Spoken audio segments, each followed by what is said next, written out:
आइए दोस्तों, आज हम बात करेंगे एक और टॉपिक के बारे में। क्रेडिटर्स, जो कि हमारे जेआईबी एएफएम के लिए बहुत इंपॉर्टेंट टॉपिक है। अकाउंटिंग टर्म्स में इस क्रेडिटर्स का रोल बहुत इंपॉर्टेंट होता है। क्रेडिटर्स होते क्या हैं बिजनेस के लिए? जैसे हमारे डेटर्स होते हैं जो कि कस्टमर गिने जाते हैं, क्रेडिटर्स को हम गिनते हैं जहां से बिजनेसमैन खुद अपना लिए रॉ मटेरियल या सामान लेके आता है अपने बिजनेस में यूज करने के लिए। कहीं से वो अपनी उधारी लेकर आता है, उधार में कोई चीज लेकर आता है। अब क्रेडिटर्स को क्या बोला जाता है, क्या इसकी टर्म्स होती हैं, हम आगे थोड़ा सा समझने की कोशिश करते हैं इसमें। क्रेडिटर्स आर इंडिविजुअल्स, बिजनेस या organization to whom a business owes money. Business ने जिसको पैसा देना है उसको हम क्रेडिटर्स कहते हैं। जहां पे भी बिजनेस अपना कहीं से उधार लेके आया होगा, मान लीजिए आपने रॉ मटेरियल है आपका, फ्लोर का बिजनेस है, आटे का बिजनेस है, आप गेहूं लेके आते हैं, गेहूं रॉ मटेरियल हो गया आपका। जहां से भी आप रॉ मटेरियल लेके आ रहे हैं उधारी में लेके आए। आपने कोई टर्म्स एंड कंडीशन आपने डिसाइड करी सप्लायर्स के साथ, तो वो आपके क्रेडिटर्स होंगे। बिजनेस में आप उनको क्रेडिटर्स के नाम से लिखेंगे। They are a liability of the business, जो कि 30 to 90 डेज, जो भी टर्म्स एंड कंडीशन आपकी सप्लायर्स के साथ डिसाइड होगी, आप 30 से 90 डेज के बीच में या कोई भी डेज के बीच में जो भी आपको डिसाइड सप्लायर्स के साथ होगा, उसमें आप उसको लाइबिलिटी मान के चलेंगे क्रेडिटर्स को। बैंकिंग के कॉन्टेक्स्ट से देखा जाए तो creditor are those who have a legal right to receive money from the bank. Bank से जिसको मनी रिसीव करना है उसको हम क्रेडिटर्स कहेंगे। बैंक ने जिसको देना है, making them an essential part of the banking financial structure. जैसे कि अगर हम एग्जांपल की बात करें, if a shop buys goods worth ₹10,000 from a supplier and agrees to pay later, the supplier is a creditor. Supplier को हम creditor कहेंगे अगर आपने पैसा उस टाइम पर नहीं दिया जिस टाइम पे आप गुड्स ले रहे हैं, कुछ समय के बाद आप उसको पैसा देंगे, तो उसको आप अपने पास क्या करेंगे, क्रेडिटर के नाम से लिख के रखेंगे उसका अकाउंट। इंपॉर्टेंट पॉइंट्स क्रेडिटर्स के क्या हो जाते हैं? Depositors, saving current fixed deposit are the primary creditors. जितने भी सेविंग अकाउंट होंगे आपके, करंट अकाउंट होंगे, फिक्स्ड डिपॉजिट होंगे, वो सारे के सारे आपके क्रेडिटर्स प्राइमरी गिने जाएंगे, प्राइमरी क्रेडिटर्स गिने जाएंगे। Creditors claims are shown on the liability side of the banks balance sheet, क्योंकि बैंक ने क्या करना है, लाइबल है वो पैसा देने के लिए, दैट्स वाई उनको क्रेडिटर्स लिखा जाएगा। ठीक है। The bank has an obligation to repay deposit along with the interest as per the agreed term. जितने भी ऑब्लिगेशन होगी उनकी, उनको रीपे करना है पैसा सारा इंटरेस्ट के साथ, तो इसलिए क्रेडिटर्स माने जाएंगे वो। और प्रायोरिटी दी जाएगी शेयर होल्डर से पहले। शेयर होल्डर को कोई भी पैसा देने से पहले क्रेडिटर्स की प्रायोरिटी होगी कि सबसे पहले अपने क्रेडिटर्स का पैसा दिया जाए। अगर आपका बिजनेस लिक्विडेशन की तरफ है तो क्रेडिटर्स को हमेशा प्रायोरिटी मिलती है, राइट। इस तरीके से बैलेंस शीट होगी आपकी, जिसमें आप देखिए डेटर्स को दिखाते हैं एसेट्स के अंडर, और लाइबिलिटीज के अंडर आपको क्रेडिटर्स को दिखाना होता है। ये बैलेंस शीट में लाइबिलिटीज के अंडर आते हैं, इसलिए सन्ड्री क्रेडिटर्स इनको लिखा जाता है, क्योंकि ये अब बैंक के या फिर अपने बिजनेसमैन के क्या है, लाइबल है बिजनेस इसको देने के लिए कुछ समय के बाद, जिससे भी एग्रीमेंट उनका साइन हुआ है। अब हम एमसीक्यू की तरफ बढ़ते हैं। एमसीक्यू, इजी लेवल एमसीक्यू अगर आपको क्रेडिटर्स का आता है तो किस तरीके का आएगा? Who is called a creditor. Creditor किसको कहते हैं? ऑप्शन आपके पास आ जाते हैं, जैसे a person who invest money in a business. क्या ऐसा पर्सन जिसने बिजनेस में इन्वेस्ट करा है? A person to whom the business owes money, a person who manages the business, या a person who owns the business. चारों में से कौन से ऑप्शन को हम क्रेडिटर कहेंगे? हम क्रेडिटर कहेंगे किसको? A person to whom the business owes money, business ने जिसको पैसा देना है उसको हम क्रेडिटर कहेंगे। क्यों? A creditor is a personal, वो ऐसा पर्सन या पार्टी होगा जिसने, बिजनेस ने जिससे उधार लिया होगा, कुछ समय के बाद उसको पैसा देगा।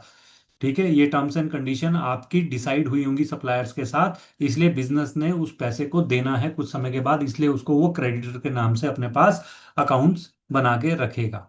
ठीक है। सेकेंड ऑप्शन आ जाता है, और सेकंड ऑप्शन अगर हम देखें, बाकी के जो ऑप्शन है वो क्यों नहीं है इसके अंदर। अ पर्सन हु इन्वेस्ट, वो कौन होता है? ओनर होता है। ठीक है। जो मैनेज करता है वो मैनेजर होगा। सी पार्ट में हमें मैनेजेस के लिए क्या कहा गया था, वो हमारा क्रेडिटर नहीं माना जाता है। और जो ओन्स करता है वो हमारे प्रोप्राइटर होंगे, ना कि क्रेडिटर, इसलिए ये तीन ऑप्शन हमारे इसके अंदर काउंट नहीं हुए। सेकंड क्वेश्चन की बात करें अगर हमसे, क्योंकि creditor appear on which side of the balance sheet, जैसा कि हमने ऊपर भी पढ़ा कि वो लाइबिलिटी साइड में आते हैं हमारे। Asset side, expense side, liability side या इनकम साइड, चार ऑप्शन अगर आपको दिए हुए हैं तो आपको ये ध्यान रखना है कि बिजनेस ने जो पैसा दिया है, देने वाला है कुछ समय के बाद, दिया नहीं है, लाइबिलिटी कहलाता है वो। क्रेडिटर्स हमेशा लाइबिलिटी साइड में आएंगे क्योंकि ये पैसा देना है। बाकी के ऑप्शन क्यों नहीं आएंगे ये देखते हैं हम नेक्स्ट स्लाइड में। आंसर इसका क्या हो जाएगा हमारा, liability side, C part, right. और creditor represent amount payable by the business to the outsider, that's why they are coming into the liability side of the business in the balance sheet, right.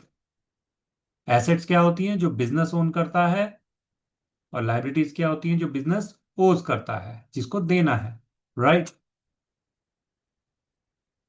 बाकी option हमारे क्यों नहीं आए हैं asset side में, जो assets are owned not old, right, that's why a part हमारा count नहीं हुआ इसमें। एक्सपेंस साइड, एक्सपेंसेस हमारे प्रॉफिट एंड लॉस के अंदर आते हैं, इनकम हमारा प्रॉफिट एंड लॉस के अंदर आता है, इसलिए हमारा सी ऑप्शन इसके अंदर सही हुआ था। नेक्स्ट देखते हैं। देखिए 30 ईयर्स में हमने 10 लाख लोगों को अपने इन्हीं वीडियोस के चलते पास आउट कराए हैं। कौन कौन से एग्जाम कराए हैं हमने, जेआईबी के, सीआईबी के, प्रमोशन एग्जाम्स के। तो आप इन्हीं वीडियोस को यूज करके आप अपने एग्जाम्स को बड़ी आसानी से क्रैक कर सकते हैं। बहुत इंपॉर्टेंट पॉइंट्स होते हैं इसके अंदर, बहुत इंपॉर्टेंट चीजें होती हैं जो आपको एग्जाम क्रैक करने में बहुत आसानी से अवेलेबल कराई जा रही हैं। कहाँ पर अवेलेबल कराई जा रही हैं, NS2schoolofbanking.com पे आप हमारे साथ जुड़ सकते हैं। वीडियोस, पीडीएफ, 10 साल से हम 10 लाख से ज्यादा स्टूडेंट्स हम 30 साल से पास आउट करवा चुके हैं। प्लीज हमसे जुड़ सकते हैं NS2schools of banking.com पर। Thanks for watching, liking and sharing. Next हम थोड़ा सा और पढ़ते हैं क्या चीज है हमारे पास मॉडरेट लेवल पे, कौन से क्वेश्चन आ सकते हैं। Creditor are also known as debtors, owners, trade payables या कैपिटल। क्रेडिटर्स को हम क्या कह सकते हैं इन चारों में से, डेटर्स कह सकते हैं, नहीं, डेटर्स हमारी अलग चीज होती है। डेटर्स कौन होते हैं, जिनसे पैसा बिजनेस को लेना होता है। ओनर्स कह सकते हैं, ओनर्स इन्वेस्ट करते हैं बिजनेस के अंदर, इसलिए ओनर्स नहीं कहा जाएगा। ट्रेड पेबल्स, ट्रेड किया है आपने इनके साथ, खरीदा होगा आपने इनके इनके पास से उधार में, हाँ, ट्रेड पेबल्स कह सकते हैं। कैपिटल, कैपिटल वो पैसा होता है जो ओनर बिजनेस के अंदर लगाता है।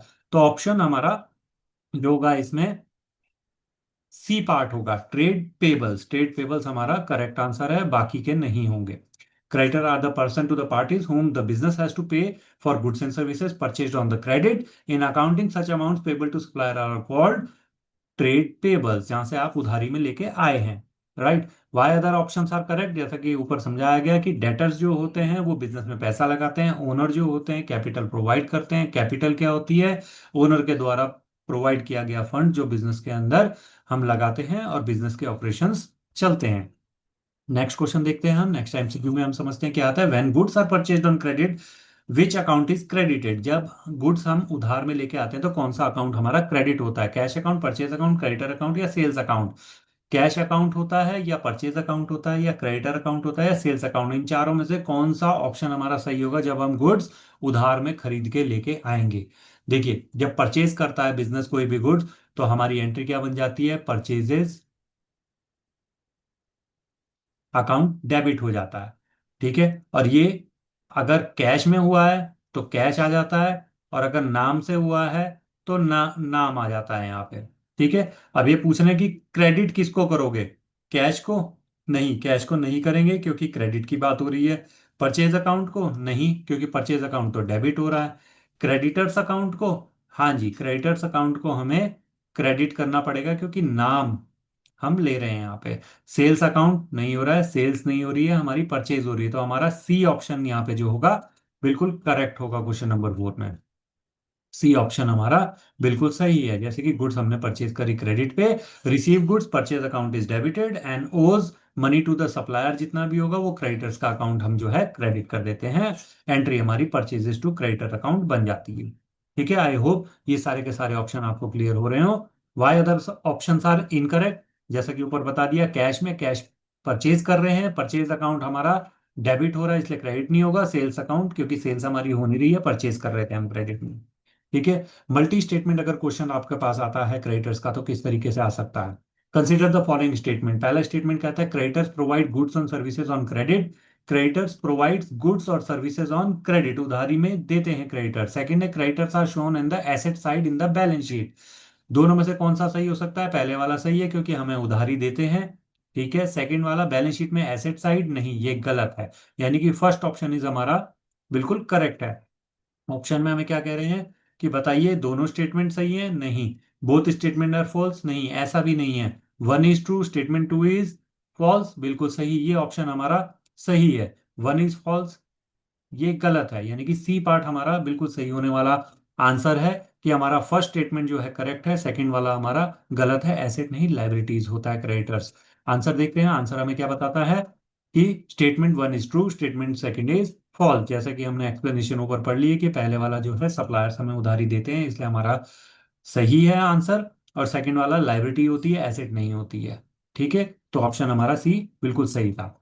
सेकंड अगर आता है हमारा, सेकंड क्वेश्चन की तरफ चलते हैं हम। Consider the following statement. किस तरीके की स्टेटमेंट अगर आपको देखने को मिलती है? Creditor increase when goods are purchased on credit, या फिर payments to creditor reduce liability. Creditor increase, हमारे जो क्रेडिटर होते हैं बिजनेस के, क्रेडिटर इंक्रीज होते हैं जब हम गुड्स परचेज करते हैं क्रेडिट पे, उधारी में सामान खरीद रहे हैं तो क्रेडिटर्स बढ़ रहे हैं, ऑब्वियस सी बात है। हाँ, पहला सही होगा। Statement two, payment to creditor reduce liabilities. अगर हम क्रेडिटर्स को टाइमली पेमेंट करते जाएं तो हमारी लाइबिलिटीज कम हो जाती हैं क्या? बिल्कुल सही जवाब है, क्योंकि लाइबिलिटीज में हम क्रेडिटर्स को लिखते हैं और जब हम पेमेंट करेंगे तो इनकी कम हो जाएगी, यानी कि दोनों स्टेटमेंट ट्रू होने चाहिए। देखते हैं आंसर क्या कहता है। Both statement are true, both are false. Statement true पहला हमारा सही लग रहा था, ये हमें गलत है सारे के सारे ऑप्शन।